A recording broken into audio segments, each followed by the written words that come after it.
Hello world, welcome back to another video. आज की video में हम बात करने जा रहे हैं एक ऐसे क्वेश्चन के बारे में जो कि हैप्पीएस्ट माइंड टेक्नोलॉजीज़ में आया था। तो यहाँ पे प्रॉब्लम क्या है कि हमारे पास दो नंबर हैं, ठीक है, डेसिमल नंबर सिस्टम में इनपुट ले रहे हैं हम लोग, और उसका जो सम है उसका बाइनरी फॉर्म हमको प्रिंट करना पड़ेगा। और एक इम्पॉर्टेंट बात यह है कि हम लोग के आंसर में कोई लीडिंग ज़ीरोज़ नहीं होना चाहिए। जैसे कि अगर हम 1010 हमारा आंसर है तो ऐसे नहीं होना चाहिए कि स्टार्टिंग में 4 ज़ीरो हो। तो ये करना है हमको।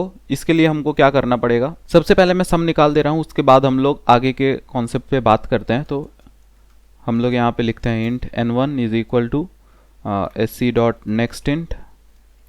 स्कैनर क्लास से हम लोग इनपुट ले रहे हैं, यहाँ पे इसको डुप्लीकेट करके n2 कर देते हैं, और यहाँ पे int sum is equal to n1 plus n2। तो अब हमारे सम में n1 और n2 यूज़ हो चुके हैं। अब हमको इसको बाइनरी में प्रिंट करना है, ठीक है। तो मैं एक अलग से फंक्शन बना दे रहा हूँ, इंट नहीं, प्रिंट इन बाइनरी, और उसमें सम को पास कर दे रहे हैं हम लोग।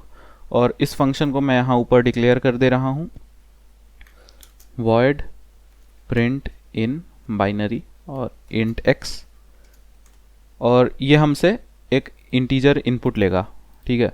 तो उस टेस्ट में ऐसा कुछ नहीं था कि यहाँ पे इंटीजर वैल्यूज़ ही रहेंगी या लॉन्ग वैल्यूज़ रहेंगी।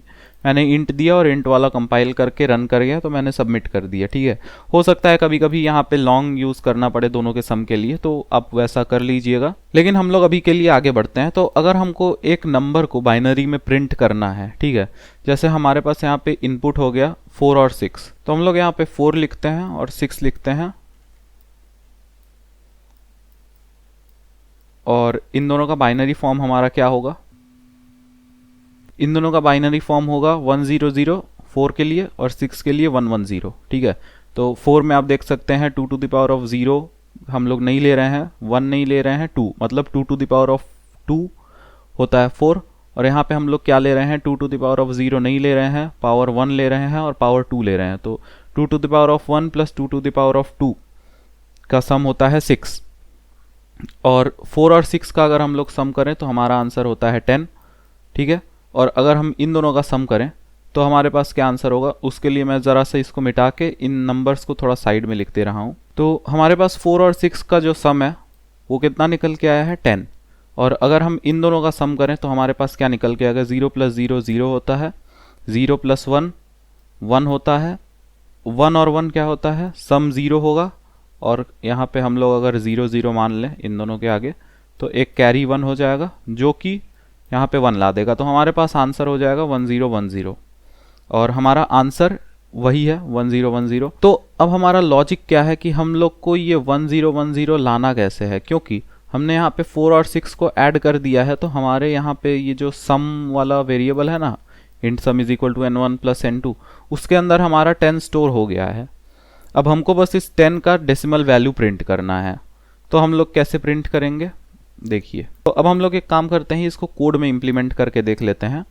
सबसे पहले हम लोग अपना बेस केस लिख लेते हैं, और ये हम लोग रिकर्शन से करने जा रहे हैं, क्योंकि हम लोग यहाँ पे जो हमारा ऑपरेशन है उसको उल्टे ऑर्डर में कर रहे हैं ना। तो इसको हम लोग रिकर्शन से करेंगे तो बहुत ज़्यादा सिंपल हो जाएगी ये प्रॉब्लम। प्रिंट इन बाइनरी है, तो हम लोग यहाँ पे सबसे पहले बेस केस अपना लिखेंगे, और उसके बाद हम लोग क्या करेंगे, उसके बाद जो हमको ऑपरेशन करना है वो करेंगे, और उसके बाद प्रिंट कर देंगे, ठीक है। तो सबसे पहले हम लोग अपना बेस केस लिख लेते हैं कि इफ़ ये जो x है वो इक्वल टू 0 हो जाए तो हम लोग को डायरेक्टली रिटर्न कर जाना है, यहाँ पे कुछ करना ही नहीं है। अब हम लोग आते हैं अपने ऑपरेशन पे, जो हमको मेन काम करना है इस फंक्शन में।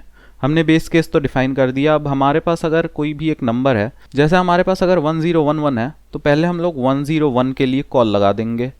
तो 1 हमारा अलग हम लोग अभी रख रहे हैं, 101 के लिए कॉल लगा दे रहे हैं। फिर उसके बाद हम लोग क्या करेंगे, इसी वाले कॉल में 10 के लिए कॉल लगा देंगे। फिर उस कॉल में हम लोग 1 के लिए कॉल लगा देंगे। फिर उसके बाद वाली कॉल में यहाँ पे जो 0 है उसके लिए कॉल लगा देंगे, ठीक है। तो ऐसे करके हम लोग कॉल लगा देंगे, और फिर लौटते समय जो हमारे पास जैसे जैसे नंबर्स आ रहे हैं उनको प्रिंट करते चले जाएंगे, तो रिवर्स ऑर्डर में प्रिंट हो जाएगा हमारे पास, ठीक है। तो यहाँ पे ऑपरेशन है, हम लोग को क्या करना पड़ेगा, प्रिंट इन बाइनरी और यहाँ पे ये जो x है, x को राइट शिफ्ट 1 कर रहे हैं, ठीक है। राइट शिफ्ट 1 का मतलब कि अगर हमारे पास एक नंबर है जैसे कि 10110, ठीक है, तो अगर हम लोग इसको राइट शिफ्ट कर देते हैं बाई 1 बिट, तो हमारे पास क्या होगा, यहाँ पे हमारे पास बहुत सारे ज़ीरोज़ हैं, ऐसा मान के चलते हैं हम लोग। तो हम लोग अगर इसको राइट शिफ्ट कर देते हैं तो हमारे पास एक स्टार्टिंग में 0 आ जाएगा और ये जो लास्ट का बिट है जो भी हो, 0 हो चाहे 1 हो, वो हट जाएगा हमारे पास से, ठीक है। तो हमारे पास अल्टीमेटली नंबर बचा 1011। फिर अगर हम लोग राइट शिफ्ट करते हैं तो ये जो एकदम राइट वाला बिट है वो हट जाएगा और अल्टीमेटली हमारे पास बचेगा 101, ठीक है। और उसी टाइम पे जब हमारे साथ मतलब जब ये हमारा हट जाएगा तो यहाँ पे एक 0 ऐड हो जाएगा, ठीक है। तो ऐसे हम लोग कर रहे हैं कि ये जो नंबर है हमारे पास ये आता रहे, ठीक है। तो हम लोग कॉल लगा दिए नेक्स्ट कॉल, और फिर उसके बाद हमको प्रिंट करना है, ठीक। तो प्रिंट हमको क्या करना है, जो हमारा लास्ट बिट था उसको प्रिंट करना है। जैसे हमारे पास 10110 है, तो अगर इसका लास्ट बिट प्रिंट करना हो मुझे तो मैं कैसे करूँगा, इसको 10110 को 1 के साथ ऐड कर दूंगा 1, और यहाँ पे सब 0 मान के चलिए आप, ये सब 0 है, यहाँ भी 0, ये बहुत सारे ज़ीरोज़ हैं आप मान के चलिए। और बिट वाइज एंड हम लोग अगर कर दें तो हमारे पास ये 0 एंड 1 0 हो जाएगा, 1 एंड 0 0, 0 0 0 सब 0 होगा, ठीक है। लेकिन उसी टाइम पे अगर हमारे पास यहाँ पे 0 की जगह पे 1 होता तो फिर हमारा आंसर क्या होता, हमारा आंसर यहाँ पे हो जाता 1, क्योंकि 1 एंड 1 0 होता है। तो इसीलिए हम लोग यहाँ पे बिटवाइज एंड कर रहे हैं। तो हम लोग प्रिंट यहाँ पे क्या करेंगे, x बिटवाइज एंड 1, और प्रिंट ln नहीं, हम लोग प्रिंट करेंगे ताकि हम लोग जो आंसर है उसको एक लाइन में पाएं। और यहाँ पे क्या प्रॉब्लम है, अच्छा वॉइड इसको स्टैटिक बनाना पड़ेगा, sorry static void print in binary, ठीक है।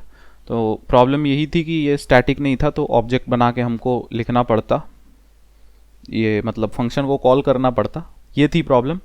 तो अब इसको हम लोग एक काम करते हैं, रन करके देखते हैं, और हम अगर सैम्पल इनपुट में 4 एंड 6 दें तो फिर देखते हैं हमारा क्या आता है। देखिए अब यहाँ पे मैं 4 और 6 दे रहा हूँ इनपुट, तो 1010 आ रहा है हमारे पास, ठीक है। वहीं पे अगर मैं इसको ऊपर लिख देता फंक्शन कॉल के पहले, तो फिर आप देखेंगे कि ये 1010 की जगह 0101 आएगा, 0101, जो कि गलत आंसर है।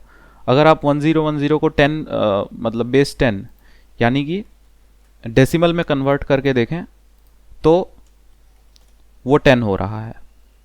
अगर हम लोग यहाँ पे कोई भी नंबर इनपुट देके देखें, जैसे कि मेरे पास 2 सैम्पल केसेस थे 5 और 2, 5 और 2, तो 111 आ रहा है।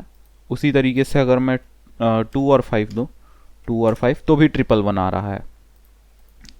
तो इसमें मेन कॉन्सेप्ट यही था कि हम लोग कैसे प्रिंट करेंगे बाइनरी में। मुझे प्रिंट करना था इसलिए मैंने इजीली रिकर्शन से प्रिंट कर दिया। अगर ऐसा करना होता कि हमको वो नंबर स्टोर करके रिटर्न करना है, मतलब कैलकुलेट करके रिटर्न करना है, तो फिर दिक्कत हो जाती इस वाले स्टेप में, ठीक है। तो हमको थोड़ा और कॉम्प्लिकेटेड कैलकुलेशन करना पड़ता, लेकिन रिकर्शन से हो जाता। और कई लोग ये सोच रहे होंगे कि मैंने यहाँ पे वाइल लूप लगा के हाँ मॉड 10 लेके क्यों नहीं किया। तो इसलिए मैंने नहीं किया बिकॉज फर्स्ट ऑफ ऑल जो नॉर्मल ऑपरेटर्स होते हैं वो ज़्यादा कॉम्प्लेक्सिटी लेते हैं, ठीक है। तो उसमें ज़्यादा कंप्यूट पावर लगती है और उससे एग्जीक्यूशन टाइम बढ़ जाता है, और बिटवाइज ऑपरेटर्स से एग्जीक्यूशन टाइम कम रहता है। तो अगर कहीं पे एफिशिएंसी की बात आती है तो बिटवाइज ऑपरेटर्स ज़्यादा अच्छा काम करते हैं।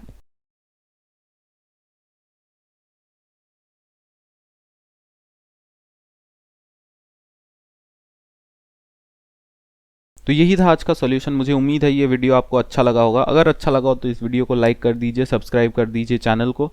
फिर मिलेंगे अगली वीडियो में। Thank you so much for watching.